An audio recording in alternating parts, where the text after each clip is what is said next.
During this video, we'll explain what's involved in an open repair of an abdominal aortic aneurysm. The surgeon will usually make an incision or cut from beneath the breastbone to below the belly button.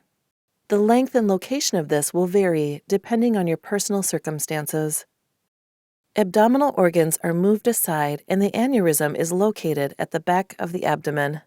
The aorta is carefully dissected to free it from surrounding tissues. Clamps are placed above and below the aneurysm to stop blood flowing through the section of the aorta that will be operated on. The surgeon will then open the aneurysm.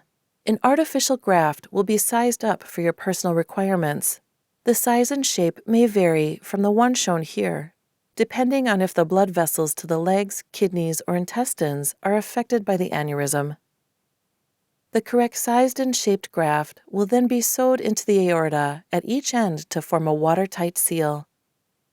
The graft will reinforce the walls of the aorta. The walls of your aneurysm are usually closed over the graft to protect it. The clamps are removed and the area examined to make sure there is no bleeding. Blood will now travel through your reinforced aorta, and there will be no pressure on the weakened aneurysm wall.